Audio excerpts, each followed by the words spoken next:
Good afternoon, good morning, good evening, whenever the fuck you're watching this episode. Another one, Backyard Blitz, brought to you by Backyard Sports. Man, we had a good conversation last week about some NFC action, but I think the most anticipated has got to be the AFC. There's a lot of heat, and we'll go over an entire division that we believe is all capable of winning fucking Super Bowls. There are plenty of things to talk about here on the AFC side. We appreciate you guys tuning in. I got Gary Freeze with me. Gary, how are you tonight? Doing good, man. It's going to be exciting to talk about the AFC. Like you said, there's a stacked division over there, but there's also the Super Bowl favorites. And I think the AFC North and AFC South probably think they have a little something to say about it. So good conversation for sure. Definitely some divisions with plenty to say here. I feel like this is a lot more competitive than what we talked about last week in the NFC. There's a couple here and there kind of spackled amongst the NFC, but the AFC is heavy and they've got heat. So let's just jump right into the North here and talk about the AFC North. So we're talking the Ravens, we're talking the Bengals, the Browns, and the Steelers. So, obviously we got a Joe Burrow, is still a human being in that division, and so that's a tough go. Deshaun Watson getting 11 games, and then a $5 million kicker, which we'll go into later, is something to consider with Cleveland. The Steelers are in a rebuilding phase. They just lost their center. They lost their gravity here, so they're going to have to rebuild. And then there's huge expectations for Lamar Jackson coming into this year. So I don't think that the AFC North is really – I don't think there's anything really stopping the Bengals from securing the division, in my opinion, even if Lamar stays healthy. And I think that is going to have a question mark to it all season, every fucking game, just because of the type of ball that he plays. It's the Michael Vick aggressive, and he's a running back that can play quarterback and also has fucking wheels. So it's very impressive. Anyways, Gary, I'll just go ahead and turn it over to you. But, do you see anyone else taking the Bengals? Yeah, I think, there's the old myth about losing the Super Bowl and you get the hangover the next year. We've seen that from quite a few teams. Recently, we've seen some teams that have been able to kind of kick that curse, but it used to be a real thing where you'd lose the Super Bowl, you potentially lose players, and then you go on kind of a tailspin for a few years.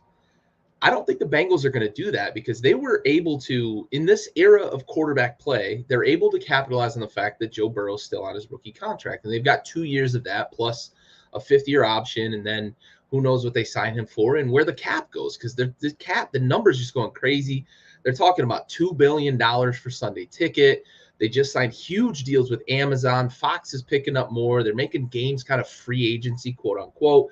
Apple is talking about getting into the game with the NFL. So the money's just going to keep going. So the Bengals should be able to keep this all together. But in the 2022 season, I really see this as a two-horse race in the AFC North. I don't think the Browns, even if Deshaun Watson was playing the whole year, I don't think the Browns are going to realize the mistake they made by trading all that draft capital away, moving on from Baker, the only quarterback that's won a playoff game for them in the last 55 years, it fucking seems.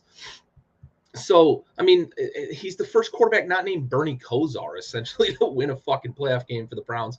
And, oh, by the way, you just kick that guy to the curb after you get him sacked 75 times last year. The guy played through a ton of injuries last year. I just think the Browns are going to pay a price there with the fact that they didn't reload, they didn't retool on offense, they didn't bring any wide receivers in to help on that offense. They actually lost the wide receivers.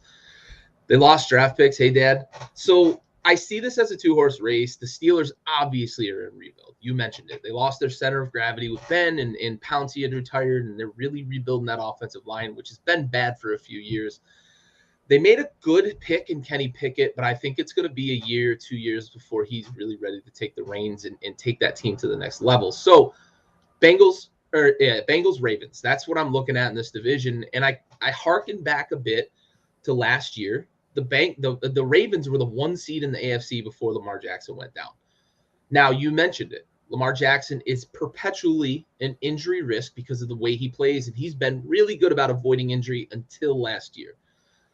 I don't know that he's going to continue to be that lucky, but what I do know is that they retooled at the tight end position to get back to some of what made him really successful early in his career with the 2 tight ends with, Mark Andrews and Hayden Hurst there. And they were dangerous in the middle of the field with his ability to run, his ability to pick out a tight end over the middle and just threaten the defense in a number of ways in the middle of the field. He never really made any strides outside the hashes. But I just don't think the Bengals are going to be knocked off in this division. I love what they did in the offseason. Retool the offensive line, protect your fucking moneymaker. And that's what they did. Of course, there's the chemistry with Chase. I think that's just going to continue to grow. They still have, the Tyler Boyd and T. Higgins, and Uzama's kind of come on as a tight end there, and Joe Mixon's a good running back. They also retooled a bit on defense, though, and added some pieces on that defensive side of the ball. So for me, this is the Bengals' division to lose this year, but the Ravens are not going to let them get off easily as long as Lamar Jackson stays healthy. Lamar Jackson is purely going to be the tool to that. As long as they continue to make the improvements around him to protect him, to give him the avenues that he needs to do what he does and the time he needs to do what he does, as far as slinging the goddamn pigskin, just protect this man, Yeah. Because we've seen what happens to quarterbacks like that who are not protected. The reason why Kyler does get to ball out is because he's got a solid offensive line that can hold his little ass down. So that's what it is. For sure. And now let's get into another one that, I think I would still put money on Tomlin getting second in the division. Okay. Yeah. I'm not 100% with it, but it's purely on Tomlin. If I'm going to trust anyone to do it in the NFL right now, it's Tomlin. It's hard to bet against the guy who's never had a losing record. Yeah. It's hard to bet against the guy who's never had a losing record. Love it. For sure. I think that the Steelers end up 8-9, 9-8. I just think that defense is going to carry them only so far. I don't think they're ready on offense. Kenny Pickett's not ready to stand behind that Swiss cheese offensive line, and Mitch Trubisky, he's not a world beater. He's athletic and he's going to be able to get around. I think they're going to be in almost every game they play because of that defense. I just don't. It's a tough division. It's a tough AFC. I hate to bet against Tomlin. I love the guy, and his success speaks for itself. But that's a tough division, and they're in a full rebuild on the offensive side of the ball. If they can get Najee Harris going, if that offensive line can do anything to really open up some holes and protect the quarterback, Aaron might not be wrong. And Aaron might also be banking on the Ravens aren't going to be as good. Maybe they're going to be, dealing with some Lamar injuries because he is always at risk of that. And maybe Aaron agrees with me. I'm not a big buyer on the Browns, even with Deshaun Watson for 16, 17 games. So, Aaron, you certainly could be right. If the Ravens suffer any sort of injuries like they did last year, you certainly could be right. Excellent point there, Aaron. I'm still with you. I'll bet on Tomlin on this one if I'm going to commit and not waffle. I'm going to smart money, man. And honestly, the only support I have for that is Lamar Jackson's going to get hurt this year. So it's That's fair. And then it's just really it's a 2-horse race there between the Steelers and the Browns. The Browns and the fucking Browns are fucked. So yeah, that's unfortunate.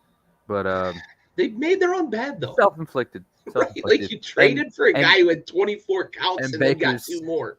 And then on top of that, Baker's getting the start, out he there looks out there in Carolina. Hey, looks good down in Charlotte. They love what they see from him. Let him get a little protection, Give the guy a fucking chance. They've got a pretty good offensive line down there. If McCaffrey can stay healthy, decent running game. I'll go out on a limb. I know we talked about the Panthers last week, and I believe you picked them to win the division, right? Yeah. I will go out on a limb, and I will say that the Panthers win more games than the Browns this year. I'll go that far. I'm not going to go as far as say they'll win the division. Okay. But I will say fine. the Panthers are going to win more games than the Browns this year. I am perfectly happy with that.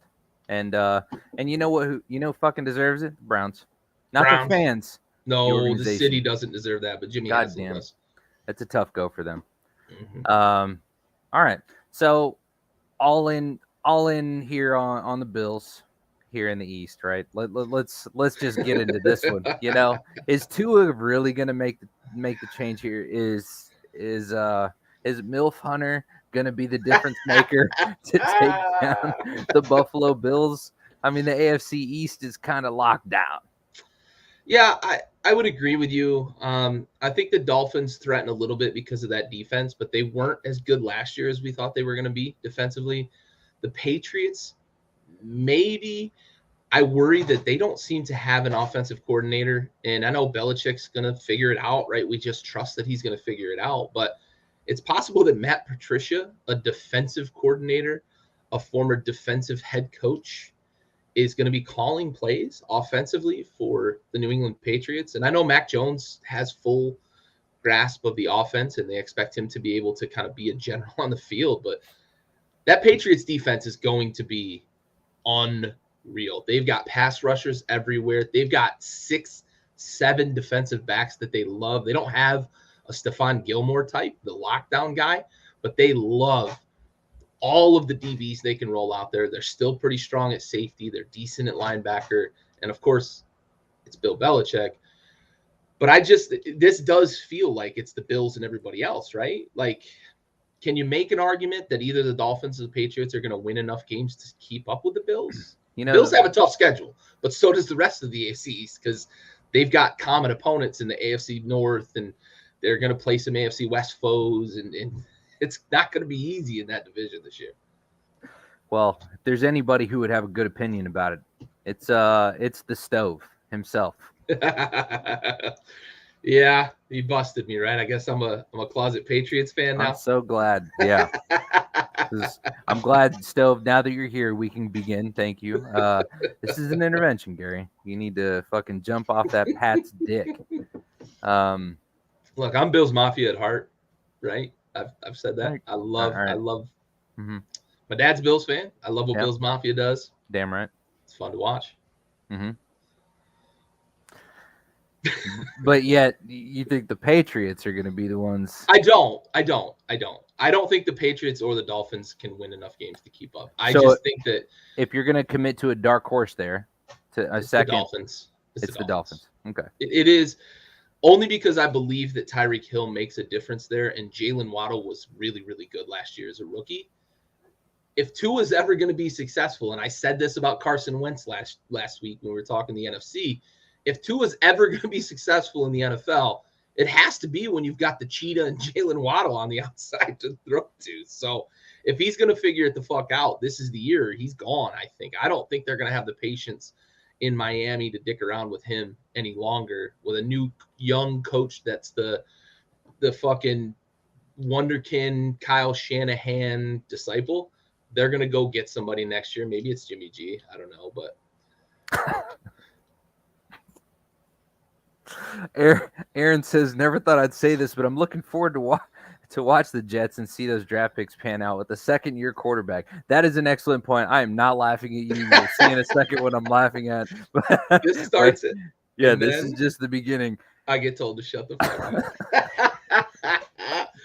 If anybody in the AFC East is going to be a dark horse, it's probably the Dolphins for me because of the weapons on offense.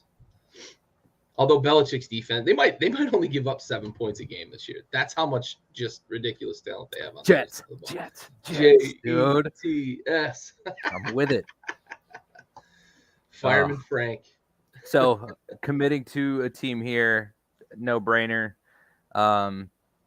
Your second, your dark horse, Miami.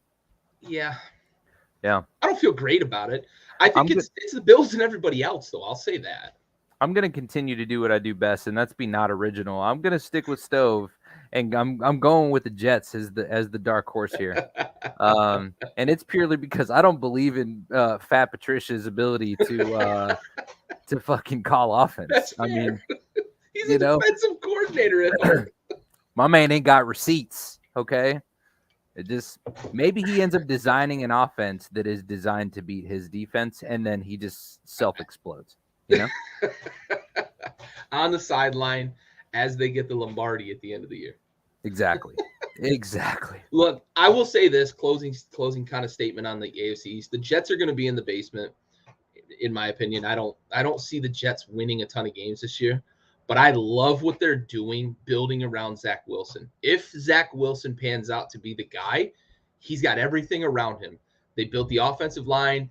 They've drafted wide receivers. Elijah Moore was awesome as a rookie, and I think he's going to be even better as a second-year guy. And Garrett Wilson, great pick this year, maybe the best route runner in the draft.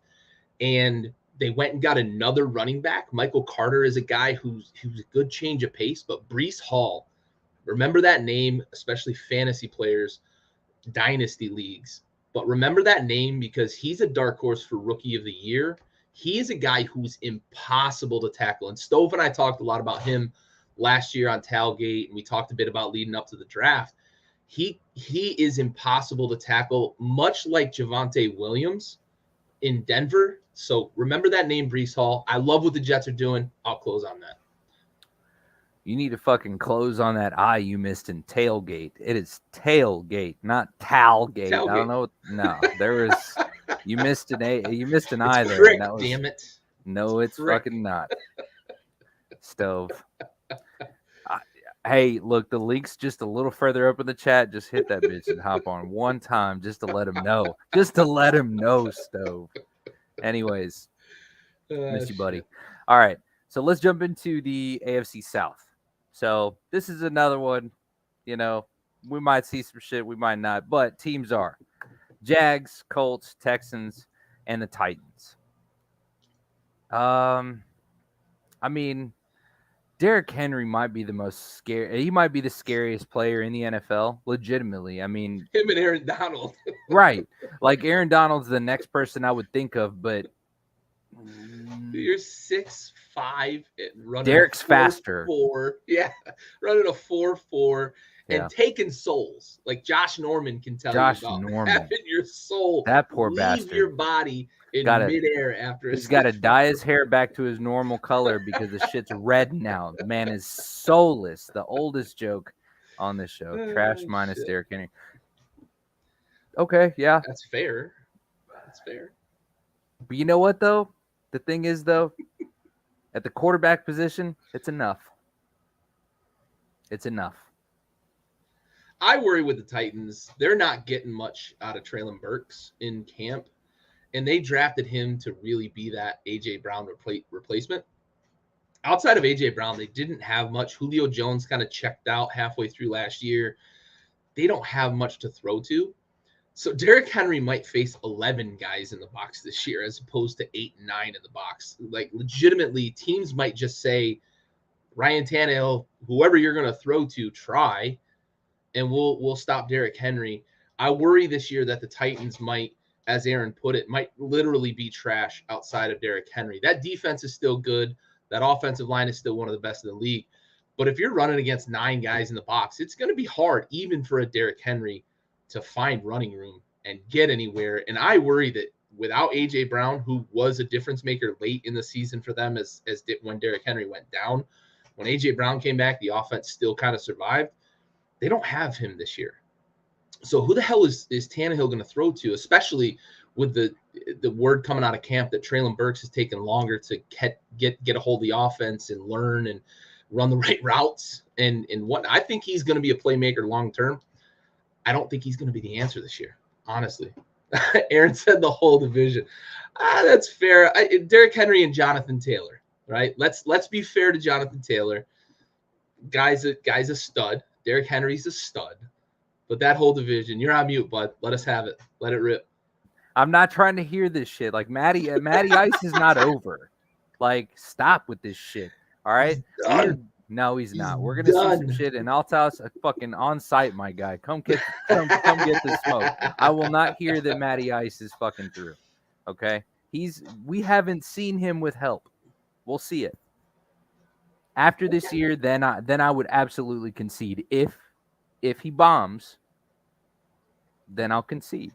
But Matty Ice with help is no different than the same fucking conversation we just had. I mean, Look, it's this is what I worry about with the Colts, though. You say Baker with with help.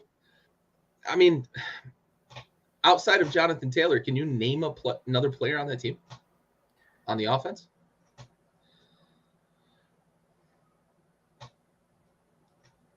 Junkies can. Not everybody can because they don't have weapons outside of Jonathan Taylor. Doyle? I don't think Doyle plays anymore. Yeah. He retired with Andrew Luck, I believe. Unless he's on the bench, he doesn't play for him. Yeah, no. They've got big guys, and that's what a lot of people have been talking about with them is they've got big guys. Well, they're keeping those corn-fed fucking and they like to run deep on the tight end and but they got no playmakers. Moelle Cox and like who's scared of that guy? Who's scared of Michael Pittman? We saw it all year last year. Ain't nobody scared of Michael Pittman because they played one-on-one against him, and he was okay as fuck. And behind him, they're talking about all these rookies that are supposed to come in and be world beaters.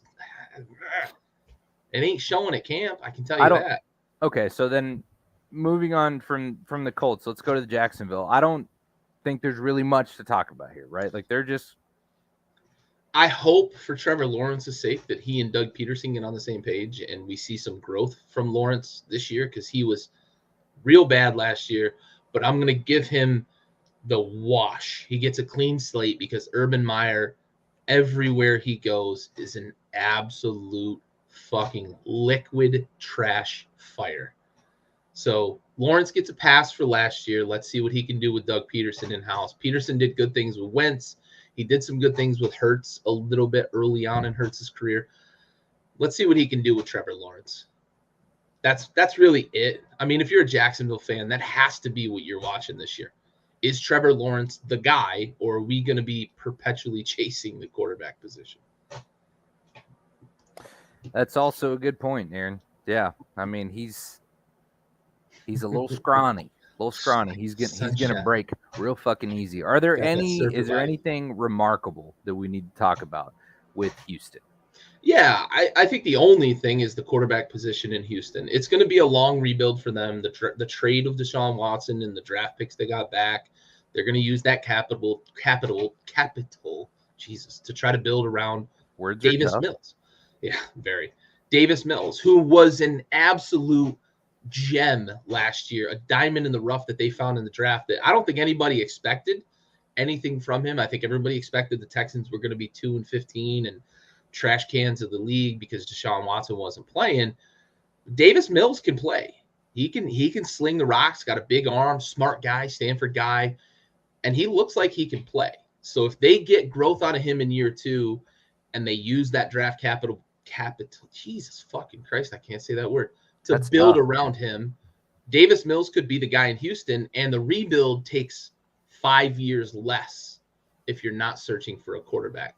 So that's their hope, that Davis Mills is the guy, and then they can just build around him. That's a lot of hope, dude. I don't disagree, but he looked okay last year as a rookie. Got to see it as a second-year guy, though. A lot of times, once the film gets out there, we've seen guys be flash in the pan, and they're gone. Slump.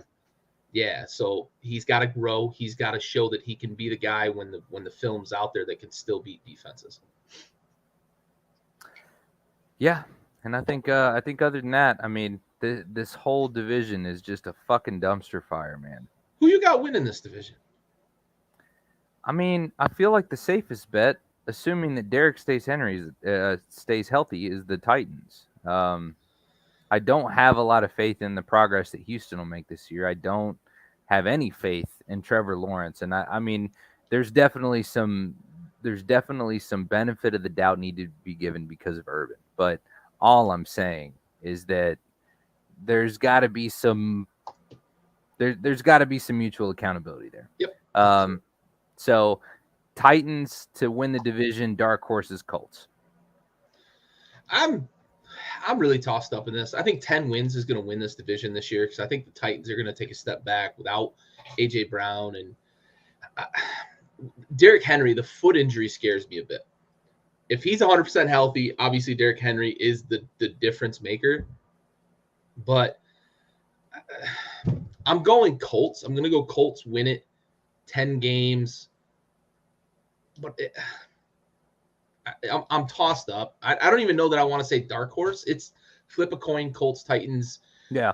Give me the Colts because I'm scared that Derrick Henry's foot might be a recurring thing. So you're giving the edge to the Colts. That's fair. Slightly. I hate saying that too because that's going to make me sound like I'm going back on Matt Ryan's washed, but it's not a great division. Like you said, it's not a great division, and I really think the Titans pleases take me a to big step back. At least give me that, because we're not saying the same shit about the Falcons right now. So Matty Ice is better than whoever the fuck's back there. Yeah. So Mariota, Jesus. You know what I mean? So yeah, the sophomore slump's a real thing, right? It's a real really phenomenon. Yes. Yes, dude. I know. I'm Belgian right now. Belgian. It's fucking depressing, bro. Like, stop trying to renege on what you're saying. I'm not reneging. It's just not a good division. Yeah, but there's no harm in committing to a take. Like, no one's gonna hold us. I don't want to commit to either of those teams. I don't want to commit to Matt Ryan, and I think the Titans are going to take a step back. Why do the show if you're not going to fucking take a stance? God damn it! My stance is Jonathan Taylor will overcome his own fucking ACL. We'll see. So, last but not least, we're gonna save the best for last. Stove is everywhere. True. He's got good coverage here. Yes, he does. Speaking of good coverage, the AFC West, the best for last. This is a fucking dangerous division. Dude. Okay, starting with, hey, what's the word? What's the phrase? Country. Broncos country. Let's ride. Oh, I can't believe I fucked that up. Jay Herbert and the Keenan Allen connections. Kansas City Chiefs minus Tyreek Hill plus Juju, and Irish Patty Mahomes doing his thing. And then of course we get the reunited and it feels so good Derek Carr and Devontae Adams. This is going to be the most exciting division of football that we are going to see. What's up, Jeff? Jeff, good to see you, bud. You're just in time for the big show of tonight, sir. And that is talking the AFC West. So Jeff's a Steelers fan. He missed the AFC North, but I think quickly we can just say that I'm expecting the Bengals to secure your division, but I did have faith in Mike Tomlin to take second. So I feel like here's the fun thing. There's actually 3 wild card teams now. So starting God. Last year, so the whole fucking division could go. They expanded the season and they expanded playoffs. So the real hot take question is: can all 4 teams make the playoffs this season from the AFC West? It's mathematically possible. I don't think it's mathematically possible, Gary. I think it is mathematically possible. I think it is realistically imminent. The AFC West is going to secure all 3 wild cards. Who the fuck is going to compare in score to any of these 4 teams? The only thing I worry about is that they're going to be knocking each other off. If they drop a game or 2 outside the division, you could quickly get into the situation where another team, Stove with the fucking hot take. Chiefs on the outside looking in. I'm with that though. Take. Fuck I yeah. like that take. I don't agree, but I fuck with that. Let's talk about it though. All right, so how much of an impact do you think losing Tyreek Hill is going to make for the Chiefs? Let's get that out on the table. I'll be honest. I think it is going to make a very large impact. I mean, where's your deep ball going? Who the fuck is your deep ball going to? Okay. Yeah, end of argument. No, seriously. They think McCole Hardman probably. I know they've got another guy in having a gunslinger. If you're not going to let the man fucking let it ride 60 yards. There's a huge difference between Tyreek Hill and other fast guys. Right. He's different. And we've talked about this in the past that he makes angles disappear. He made an angle disappear on Jason McCourty, who's one of the fastest safeties in the league, made an angle just disappear on the guy. It's different with Tyreek Hill. And then you get him in the washing machine and he just makes everybody miss, can't be tackled. Yeah, and their O-line is still suspect. I know they drafted like crazy. They're trying to throw capital at it. They weren't great last year on the offensive line. They're going to need some real growth out of that Talk offensive about line. first world problems, though, with this Kansas City organization that has the money to fucking go out there and chase whatever they want. Right. Even though the cap space with fucking Pat is rough. It's Like silly. they still had money to be able to do what they needed to, and they still couldn't fucking get it done. Like, Yeah, it's Andy crazy. Reid and that back office is I mean, they need to be held accountable for that for sure. The deep ball threat Stove was talking about, they can't throw in at Kelsey every time. I mean, how quick is it going to be? It's going to be shooting fish in a barrel for these fucking defenses. All you have to do is lock down Kelsey, lock down Juju. I mean, there's not a lot to hold down there. That's a hot take too. You know, I hate predicting injuries, but that offensive line isn't great. That O-line isn't great, and they're going to be asking him to do a lot of things, I think, because they can't run the ball. I think defenses, we're going to see a lot of zone defenses against this team, and they're going to dare them to just throw it to Kelsey underneath 100 times a game and see how they can move the ball down the field or run the ball, be patient. We're going to see a lot of shell defense against this team. We've seen it in the past. The Bengals did it last year, and they got pressure up front. Any team that can get pressure up front with Ford and play some soft defense in the back is going to give them trouble. And they've got 3 of those teams in their division. The Raiders have a great defensive line. The Chargers have Nick Bosa. And, oh, by the way, they added fucking Khalil Mack to the mix. And the Broncos have bookend pass rushing threats, assuming that Bradley Chubb is healthy. But they still have guys behind him. They got a lot of pressure last year. They can bring the heat. I think within that division, I don't think still. I think it's a hot take that the Chiefs will miss the playoffs, but I don't think it's off base, if that makes sense. I don't think he's off base at all saying that the Chiefs will miss the playoffs. I honestly think they're going to finish last in the division. And for me, they only make the playoffs if all 4 teams make the playoffs. I just think that everybody around them got better this offseason, and they got worse by giving up maybe the most potent weapon in football in Tyreek Hill. That is a difference maker. He just is different than other fast guys. We've seen a lot of fast guys. Deshaun Jackson used to be that in Philly, where you could play cover 2, cover 3, cover 4, and you could have guys 40 yards down the field, and he was still going to beat you deep. And that's what Tyreek Hill was for the Kansas City Chiefs. The only question that I'm really going to ask here, though, if we're going to go as far as to say that the Chiefs are not going to make the playoffs, and that means not securing one of the 3 wild card spots, you have to look at the rest of who the fuck he's going to be playing against. The Jets. All right. I guess I'm going back on what I said. Potentially. Pat's Dolphins, not happening. I mean, still, it's reality. If they finish last, it's the only way, right? I mean, that's okay. Yeah, I guess that's where I stand then. If it's either the entire division or none of them, or not the Chiefs. Right. It's crazy. But I can't think of a team that I would feel confident in saying legitimately that they'll have a better record than the Chiefs at the end of the season. I guess the Ravens would be the only one. Yeah, I mean, I think that I could honestly commit to. Yeah, you're looking at possibly the Ravens, and then you're looking at an AFC East team, right? Is it the Dolphins or is it the Patriots? If you could commit to one of those 2 teams winning 10 games, in being there, then maybe all 4, right? All 4 teams. It's certainly, it's not outlandish to think that all 4 AFC West teams could make the playoffs, because they are a lot of stacked rosters. Kansas City's got its faults, but they still have Pat Mahomes. And if Juju can recapture any of what he was in Pittsburgh with Antonio Brown there, maybe with Travis Kelce there, they don't have to focus on Juju, and he can just kind of do his thing, and Andy Reid's an offensive genius. To me, I'm going to stack it this way. I've got the Raiders winning the division. I think that adding Devontae Adams makes a huge difference on the offensive side of the ball. But even more importantly for me, on the offensive side of the ball for the Raiders, is adding Josh McDaniels. He is the master of finding matchups and exploiting them.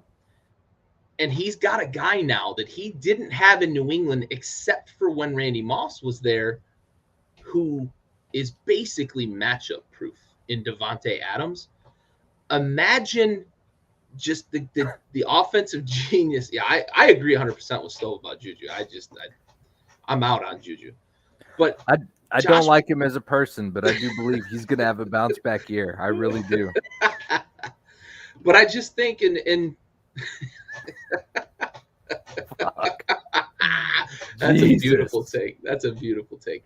But I just think with Josh McDaniels, I think he's going to be able to put an offense together that when they need the safety net, Carr's going to have Devontae. But they are just Darren Waller is one of the best tight ends in the league. If they can figure out the Josh Jacobs thing, it feels kind of weird with them right now. I feel like Josh McDaniels is leaning away from Josh Jacobs, who's one of the best probably 6, 7, 8 backs in the league. If they can figure that out, they've got weapons everywhere. And McDaniels is just going to be Hunter Renfrow. Look what Josh McDaniels did with average former quarterbacks in the slot in New England. And he's got a guy who's built to play the slot in Hunter Renfrow. I just think the Raiders offense is going to score 600 points this year. They're going to win the division. I think that offense is going to be great. And that defense is already pretty good. So I guess the right question, rather than asking the winner, because I think we could all agree that there's going to be multiple playoff appearances from teams in the AFC West. So who, if you're going to commit to one team, name, we'll say 2. Who are the 2? Well played, Stowe. He saw what was going on over there. Yeah, no. Actually, that was the Colts. Patricia went to the Lions, but your point stands. The Colts have no weapons either. So, yeah. Yeah, that whole Colts shindig was fucking weird. That was funny as shit. Yeah. Who are 2 teams that you would commit to legitimately saying they're not making the playoffs in the AFC West? 2 that I have to commit to not making? Correct. Broncos and Chiefs. Broncos and Chiefs. I think Herbert is the next big thing along with Burrow. Like those 2 are going to be so fun to watch.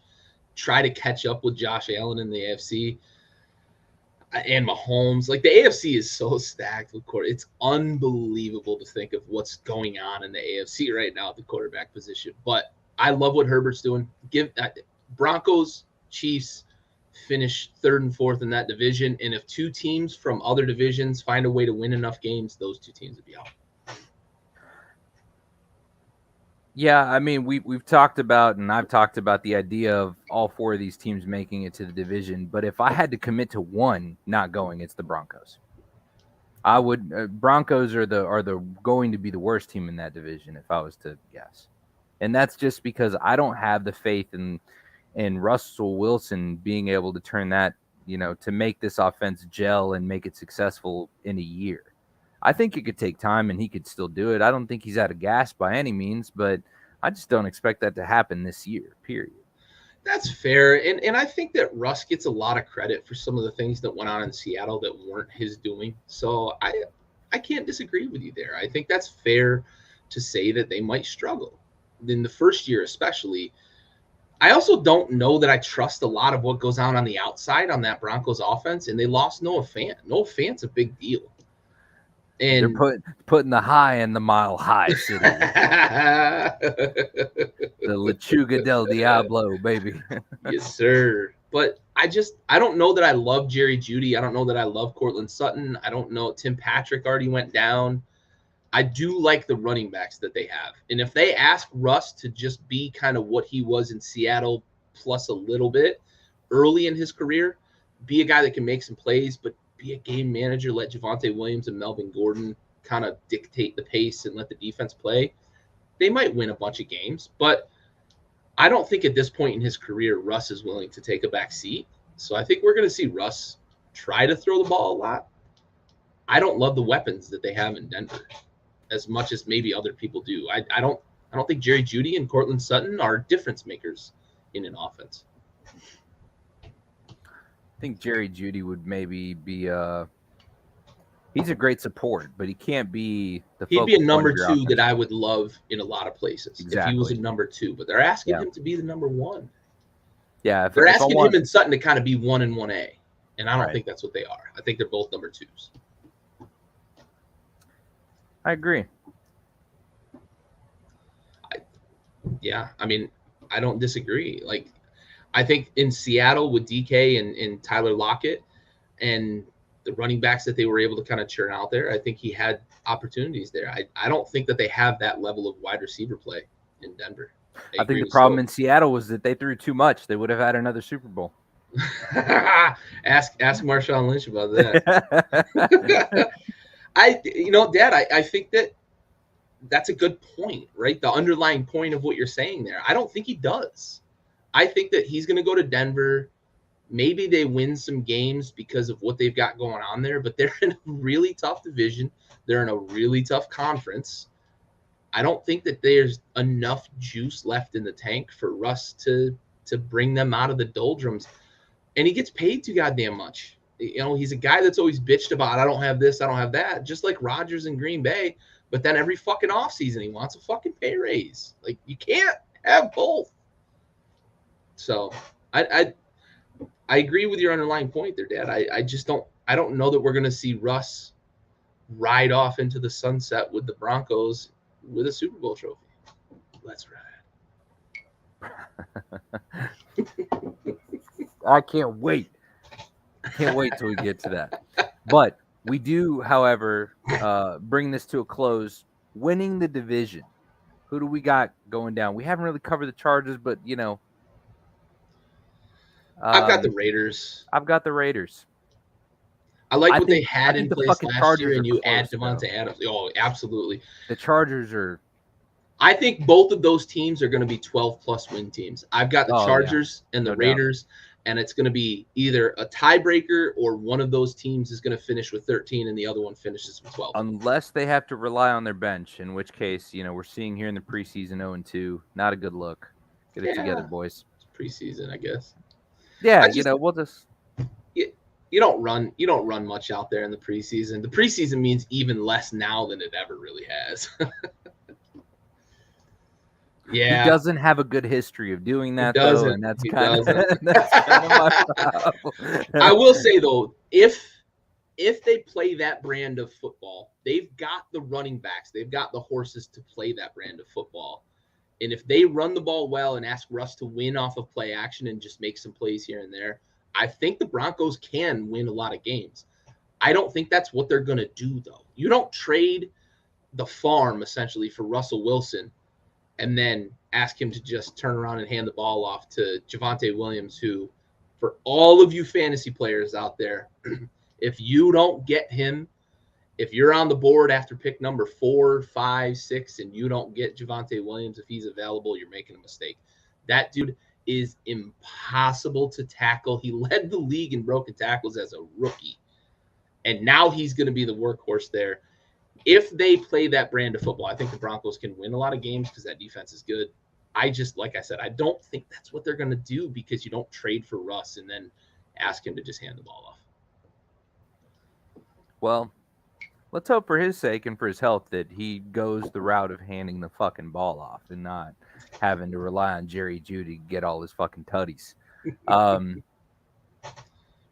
Before we get into our bag and we get into the Calf Facts, I do want to get into the most important part of our episode, and that is our salute to service. So...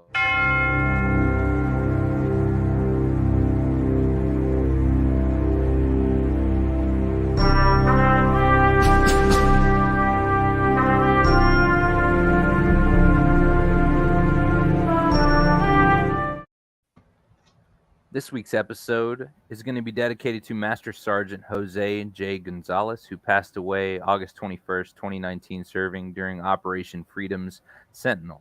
He was 35 years old, of La Puente, California, and he passed away during combat operations in Faryab Province, Afghanistan. He was one of several that were killed in the incident, and they were assigned to the 7th Special Forces Group at Eglin Air Force Base, Florida, and they both received posthumous promotions. So, Master Sergeant Jose Gonzalez, we have the watch.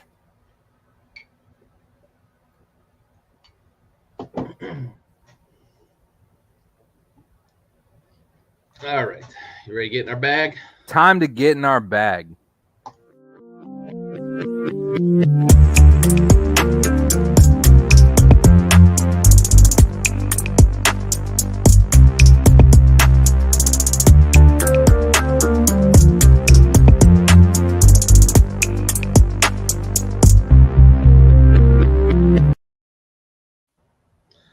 All right. So, just a reminder, submit your questions here for next Tuesday's episode. We're going to talk about playoff predictions. We're going to talk about Super Bowl selections.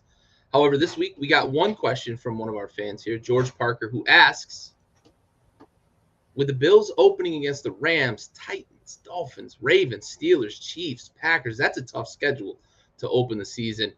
Is it reasonable to expect that the Super Bowl favorites might have a losing record after 7 games? Raul, any chance?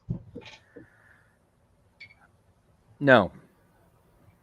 So, just running through the list here, I think that they beat the Rams. I think they beat the Titans. They beat the Dolphins. I don't think they lose to anybody on this list. Nobody on this list. And that's including the Packers.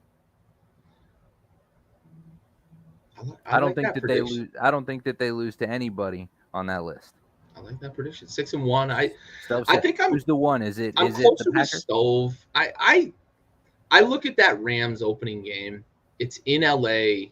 All the energy from the Super Bowl. Only the Rams. That's yeah, fair. I look at that. I think that of that list, the Chiefs is a little scary because they can get in shootouts sometimes. But I think I'm 6-1, 5-2 at worst if they drop maybe the game against the Packers. No, they're not going to lose to the Packers. That receiving core is fucking trash. Maybe they drop a game against the Chiefs because it gets in a shootout, but I think they're out for revenge against the Chiefs. So I'm with Stove. I'm going to commit to it. 6-1 after week 7. I think that Rams opening game is going to be tough. Do you think that, Aaron? Do you think that Stafford's not going to play week 1? I'd like to see his answer. My answer is I think he's going to play. They're managing him. He's played through some really tough stuff. I just think they've figured out how they're going to get him through the season. He may not throw at all during the week as the season gets going. You may not see him throw any in practice. If you're there at all covering practice, sorry, media folks, Stafford might not throw a single pass in the week leading up to games. Aaron, I mean, it's a toss-up, right? They've been kind of cryptic about it. McVay's been pretty committed to the fact that they're managing it. So I'm going to trust that. Stafford's a tough guy, too. We saw him play through a separated shoulder and plenty of other injuries. I don't want to demean anything else he's played through, but like that video is so iconic. I think Stafford plays, and I think he plays all 17 games this year. I think they're going to manage it. What about you? You think Stafford misses time? I don't.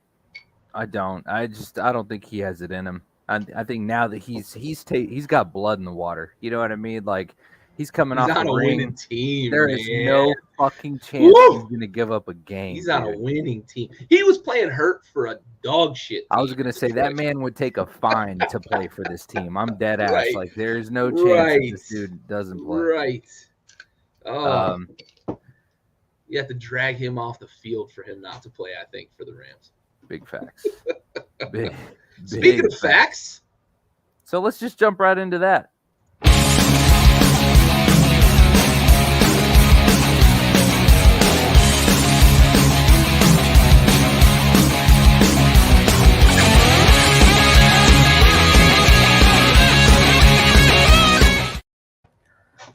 Let's just stay on topic with the Bills here with Cat Facts number 1.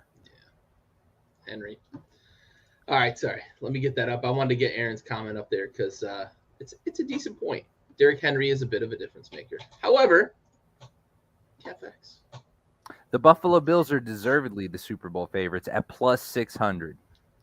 I'm going to go to you first, Gary. I'm going to say yes. The Buccaneers are second best odds right now at like plus 750, and then it's like the Rams and Chiefs, and I think the Raiders are up there Packers probably.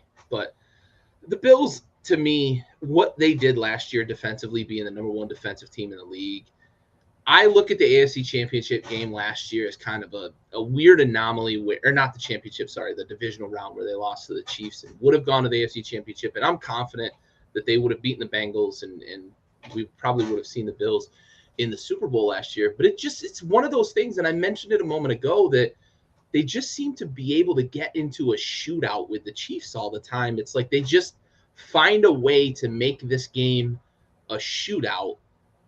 This year, I think it's different. I think they're battle tested this year.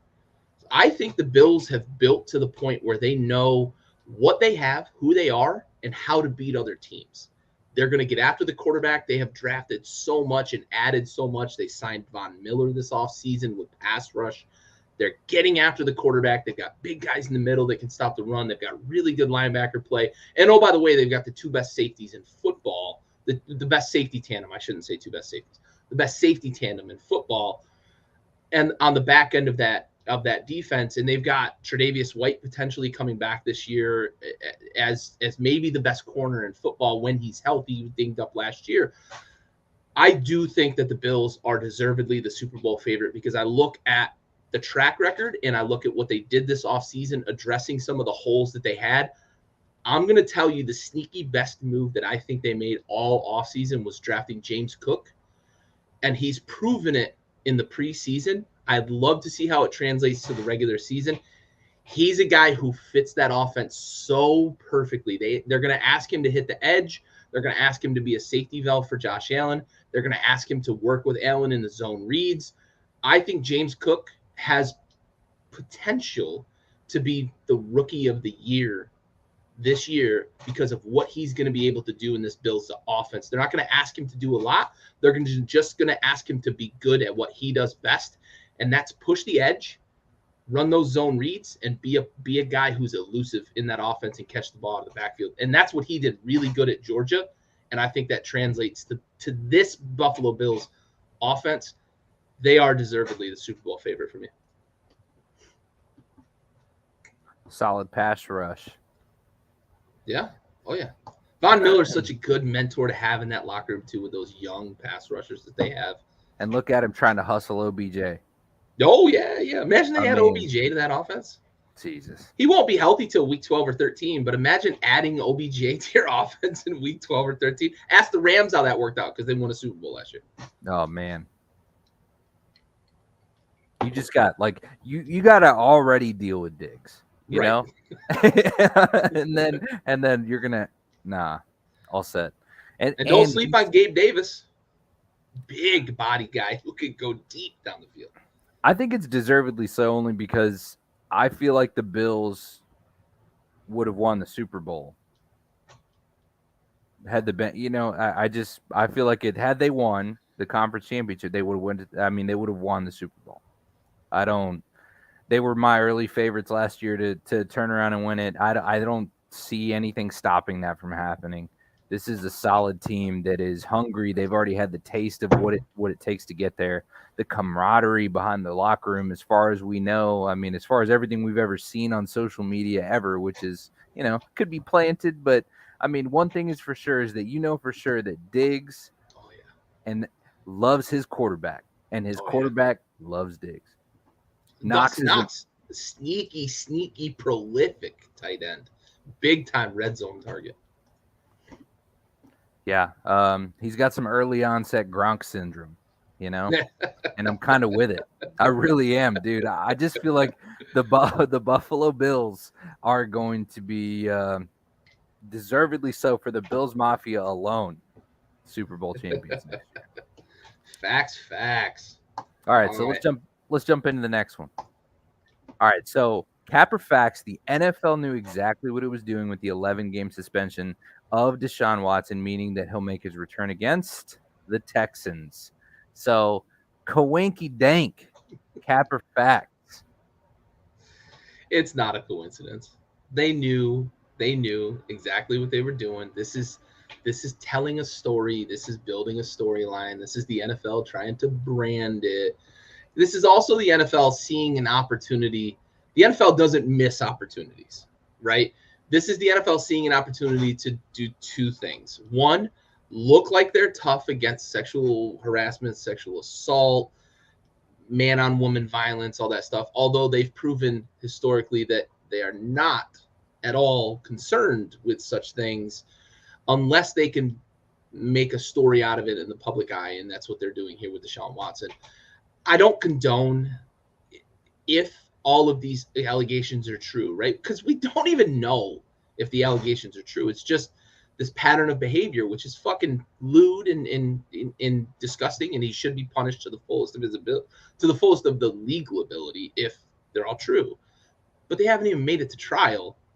But the second thing the NFL is really good at doing is promoting the brand and getting eyes on games. And this Texans versus Browns game would probably have a rating of like 5, right? Like 5 people would watch the fucking game.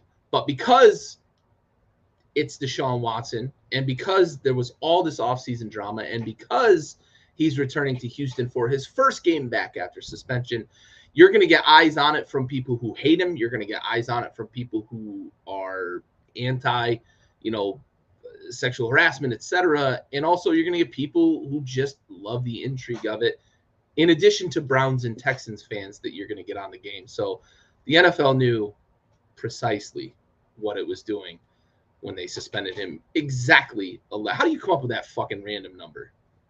You don't. I just don't, man.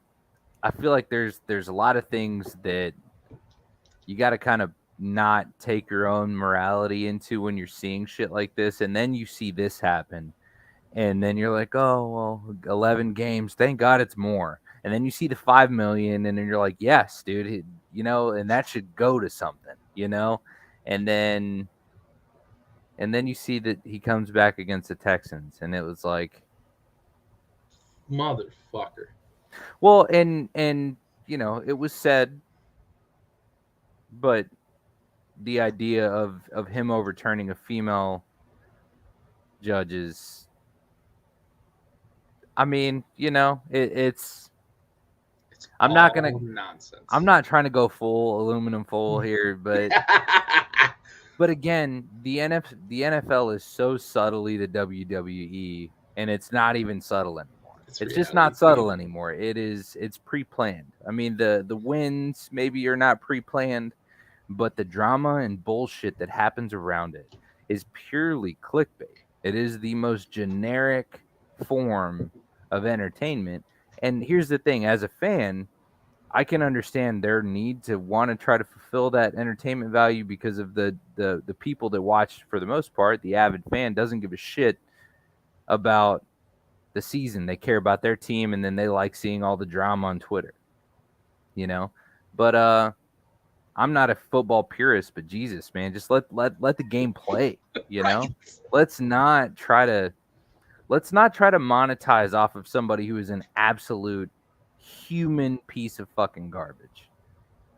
And you're exploiting it for monetary value, and that's unacceptable.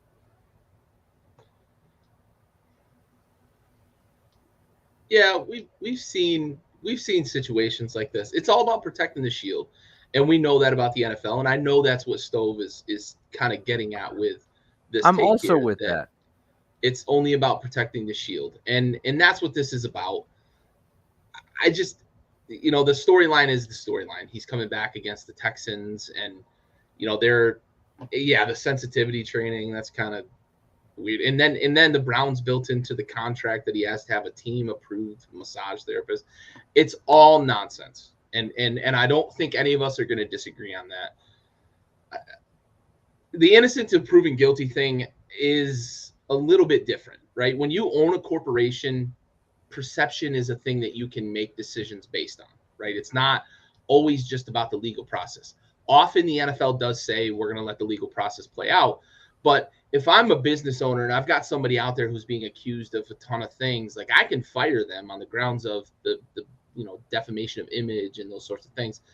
And there's really no ramifications, because I can say, like, even you being accused of 26 sexual assaults is enough grounds for me to say you're hurting our brand. And that's kind of what the NFL, I think, is using as their fake justification. I'm going to agree with Stove, but I'm also going to kind of provide the devil's advocate take here, the other angle, because the NFL doesn't give a fuck about his massages. They don't give a fuck about him getting a fucking whatever it is that happened during these massages, whether he ejaculated on these women or not. The NFL doesn't give a flying fuck.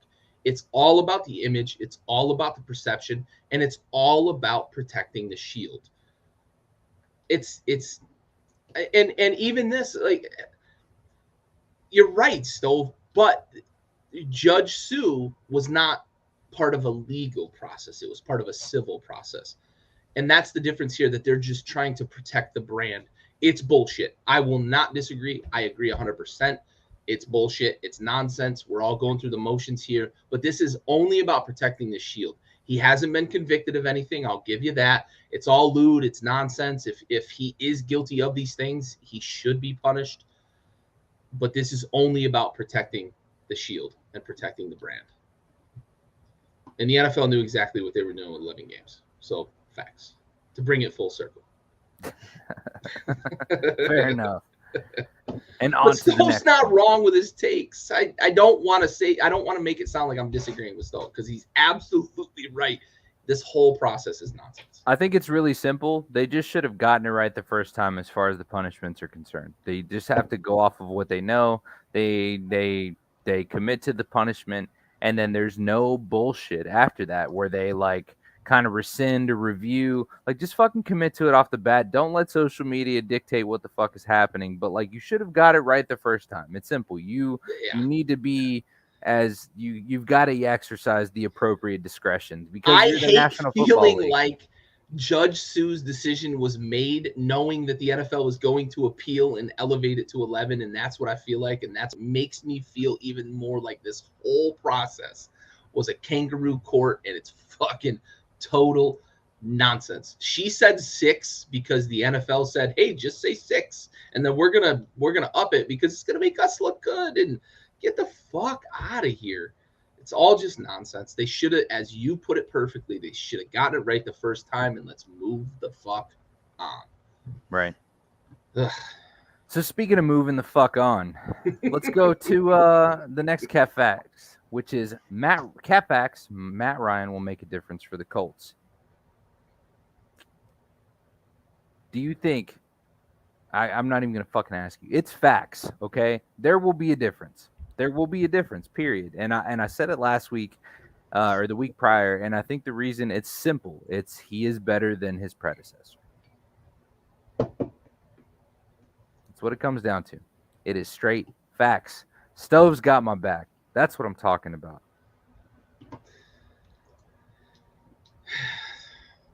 Can I chime in? Ooh, Aaron, good point. Good point. I think the connotation is positive. But good point, Aaron. Aaron, do you agree with me that Matt Ryan's washed? Is that what you're getting at, bud?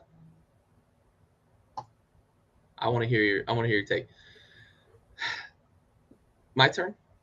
I mean, it's. I'll say it's I'll clarify. It's a positive fucking impact.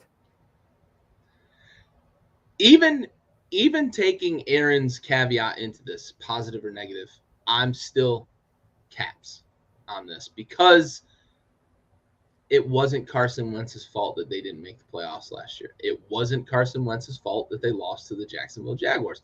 And I have to sit here and listen to Pat McAfee on a daily basis, because I love his show and I listen almost every day, talk about one game against the 49ers in a torrential downpour that Carson Wentz threw 5 picks that should have been caught. Yeah, he also threw 55 passes last year that should have been caught by Colts fucking offensive players who are dog shit. And Jimmy Garoppolo threw 3 picks in the same half that got dropped by Colts defenders that Pat McAfee's bitching about. So, torrential downpour, let's fucking relax, bud. I think that they are going to be almost the exact same team that they were last year, because Matt Ryan is washed. Jonathan Taylor is awesome, and that defense is going to be better than they were last year. So give me the Colts winning 10 games and being almost the exact same team they were last year, because Carson Wentz, For everything you want to say bad about Carson Wentz last year, only 2 quarterbacks had a better TD to INT ratio than him. So this is cap. I think they're going to be the same team they were last year. Well, fuck you, Gary. No, that's fair. I think that is fair. Ultimately, his receiving threats are downhill.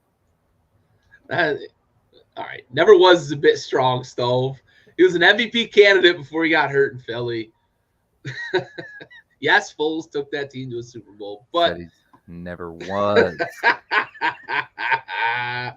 He was at some point.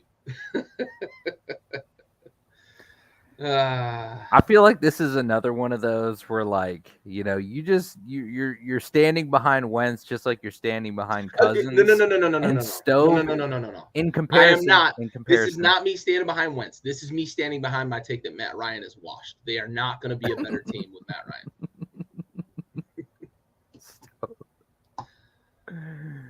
Oh, there it is. He said, I did say he was a top 10, 15. I did. I'm not saying I didn't. I am saying that he was not and never was. He was an MVP candidate before he got hurt. I did say Wentz was a top 10, 15 quarterback last year.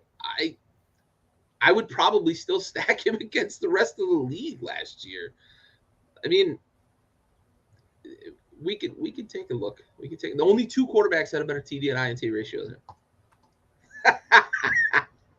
Mute yourself. He's on the admin tonight, bro. I can't do it. All right. On to the next one. So the AFC West is the best division in football. That is our next cap backs. The AFC West is the best division in football. My bad. You're good. That was on me.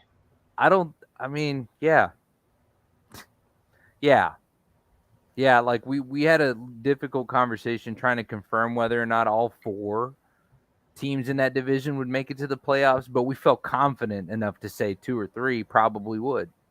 You know, we were toss up between the Broncos and the Chiefs, but even then we're still talking about teams that could absolutely whip the shit out of a majority of the teams in the AFC. So yeah, I think ultimately the AFC West is the best division in football. I feel like especially when we're talking about the Raiders, I just don't know. Yeah, I feel like they're Super Bowl contenders. Yeah. So, Gary, any objections there? No, I mean, the only argument you can make is for the NFC West, but the Seahawks are in the NFC West. So 3 out of those 4 teams have a legitimate stake in thinking that they're going to be well played, Stove. Well played. You're right, Stove. You're right. You're right. 3 of those teams in the AFC West or NFC West, have to go into the season thinking we've got the pieces in place. Whether or not we trust Kyler Murray or not, he's a good player, and the Cardinals won a lot of games, but we don't trust him, right? After Call of Duty comes out, we don't trust him. So that's the rules. This has to kind of be almost a runaway in terms of best division in football, because I don't see another division unless the Browns win games without Watson and the Steelers catch lightning in a bottle with Tomlin.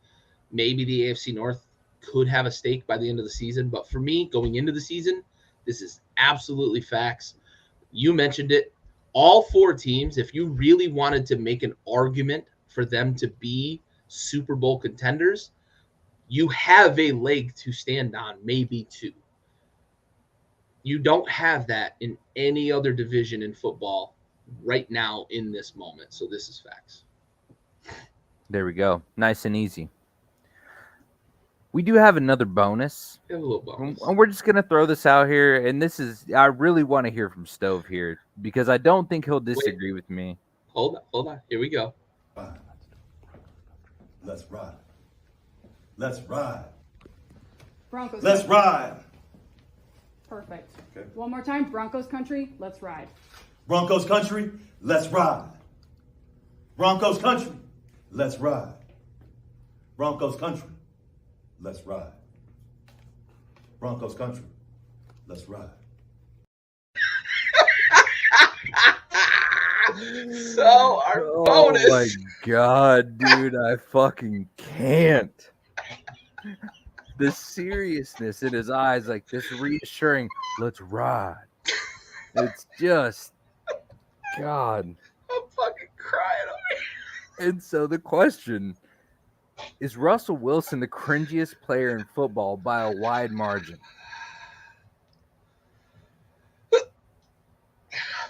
Yes. I mean, name somebody worse, dude. Who is in the fucking NFL that is cringier than Russell Wilson? That margin is a fucking canyon, bro. I don't know who else would be cringier. Can't think of one. Like, dude, even try to do research.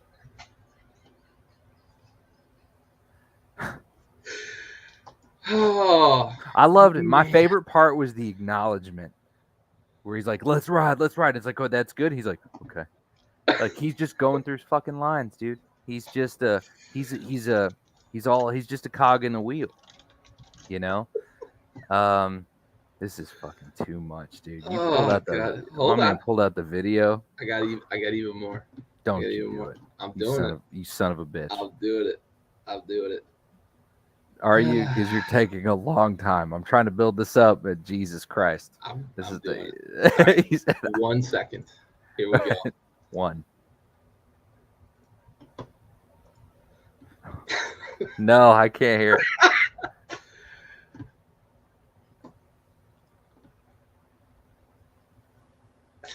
Oh my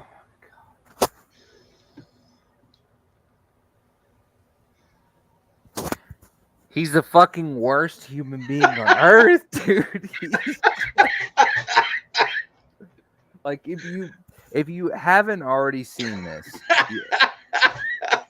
I don't know if the audio played for you guys at home. If it didn't, that sucks. Because I didn't hear it. However, I have definitely seen this video. Please look that up. Fuck, you could look up a highlight reel of Russell Wilson right now on YouTube. Look up the Mr. Unlimited. Mr. Unlimited. It was too much. This man feels himself in like a fucking sociopath way. Like, he's not really able to relate to human emotion, human swag. If a man's talking slick or trying to flex, it's not the same. He's like a product of an algorithm. And Russell Wilson is the worst human being in the NFL. He's only second to fucking Deshaun Watson. That is how fucking bad of a human being that Russell Wilson is. I can't with that guy. He's terrible. He's hard to watch. I can't. Oh, he's hard to watch. Lil Nas X needs to stand up. Something. I mean, fucking send help. Send help. You got your man raising someone else's child.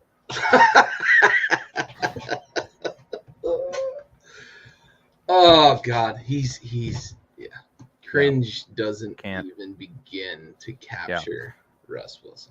Give me a pumpkin spice latte, a pair of leggings, and some fucking Uggs, because I can't even. And with that, I got nothing else, man. This is kind of the best way to end it, really, on this note. Gary, you got any closing thoughts, remarks? I got nothing to follow that up with. That's I do need to find a therapist in my fucking insurance network. He's just the worst. The worst. Anyways. No, I think it was Sierra. Yeah, Sierra. That's a tough go. It is a tough go, bro. I mean, there's altitude in Seattle, I suppose, too. I mean, they're pretty high. Even though they're at the water line, they're pretty high. Space Rangers. You know what I mean? They're fucking out there existing in another dimension. Getting right. You know, out there seeing sound and shit. Existing in another dimension. What a tremendous reference. Yeah. Mr. Ayahuasca. Yeah, dude. It's, Shout out Rogan. Shout out Tyson. Shout out all of them, really. Aaron Rodgers and a majority of his season, apparently. Back-to-back MVPs on the shrooms. Man, off the Henny. It's different kinds, off of that fucking poison frog. Oh, fuck. Stove. Let's ride. Let's ride.